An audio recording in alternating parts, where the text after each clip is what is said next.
Good morning, guys. Good to see all of you. You know, I'm here in America to attend a training and a certification ceremony because I want to become a coach and a trainer with the John Maxwell team. And one of the homework that I had to do is I had to prepare a 5-minute speech. And now it's my rehearsal and you're my audience. Thank you very much. Don't forget to take notes and give me feedback later. Let's get to it, my 5-minute speech.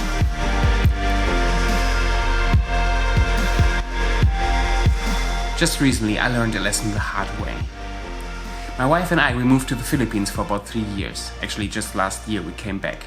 We lived in a very rural and rather poor area, so people are fishermen and farmers, and life is pretty tough for them. However, the landscape is beautiful. Just imagine this place, palm trees everywhere and coconut trees, pineapple growing outside, papaya you can harvest all year long. It's a wonderful area. Actually, we lived close to the shore. We could see the ocean right from our back window. We saw this beautiful rock formation just outside the shore. Beautiful. Well, life sucks, doesn't it? What a weird spot to make this point. But really, life does sometimes suck, right? Even though we were living in this beautiful area in the Philippines, life got pretty hard pretty quick. Well, you know, when you learn something, there are really two ways of learning.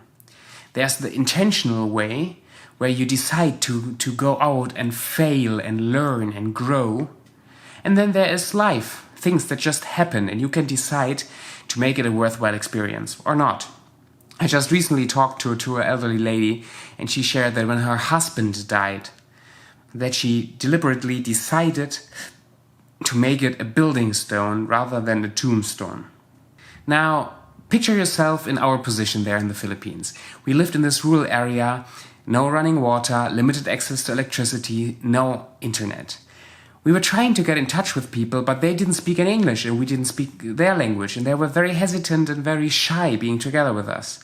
It was a very overwhelming position to be in. And at the same time, we had a team. We were part of a team, 3 people with us, and they were supposed to guide us, to lead us, to mentor us. And quickly we recognized that they didn't do their job as we thought they were supposed to be doing it. When we had questions, they just answered us that they couldn't really help us because they were overwhelmed themselves. And later we had so many misunderstandings that they even used all things that we apparently said against us again. So we felt treated so unfairly and we felt lonely and it was such a difficult position to be in. Like we trusted somebody basically with our life and they just left us hung out to dry. That's how we felt. After 2 years, things got so intense between us that we had to move to Manila, the capital of the Philippines. And there I dropped in a long and dark time of being depressed, of not feeling any joy or anything for that matter. Nice story, huh? No lesson learned, no hope and inspiration here. Until something happened. You wanna know? What happened and what really set me off to get out of this dark spot was one simple question.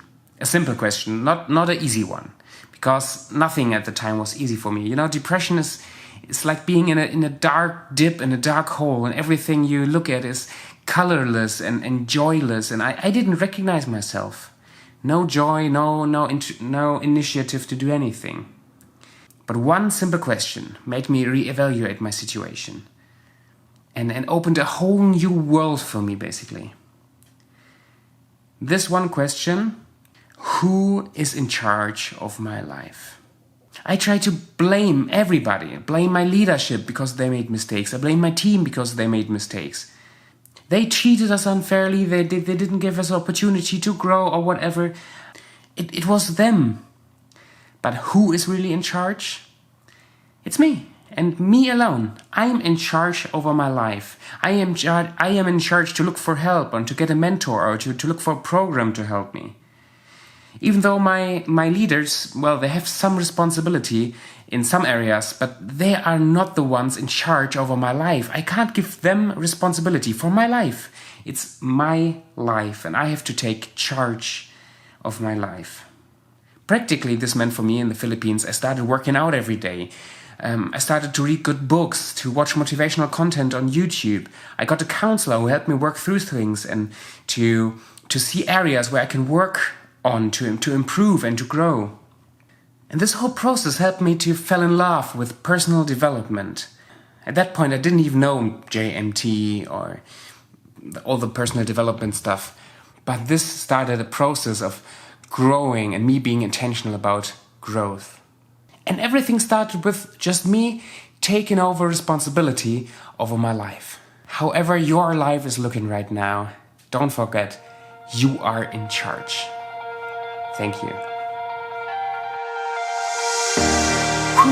So how did you like it? I have to give this speech, I think, on Saturday. I'm here in America to become a coach and a public speaker, and this is part of a speaker training. There will be about 3,000 people there, so I won't be giving the speech to everyone. But we have a table group, and on this table group I have to give the speech, and then everybody can give feedback, and I will get like feedback questions and feedback papers and stuff, so that I can continue to work on the way I am giving speeches, basically. So let me know in the comments what you think. The topic is true. It's what I felt and what I went through a couple of years ago. I just want you to know that we are in peace with the team, so there's no fighting or stuff going on anymore. And I can fully understand their point of view as well and how they were overwhelmed themselves. But our side of the story was just, we were so young and unexperienced, and in this spot we really needed help, and we just didn't get any because we didn't take over responsibility about our lives, but depending on others to help us. And there's nothing wrong about getting help once in a while, not at all actually. It's just about taking ownership about your life. Don't give the responsibility over your life to anybody else. Ask for help, ask other people to help you along, but you are the Lord over your life. Well, I hope God is, but still, you're next in line. Friends, thank you so much for watching. Thank you so much for your time. Head over to Patreon and see if there's something useful for you that you can also support this channel with. That would be great. And we'll see each other tomorrow. Bye-bye.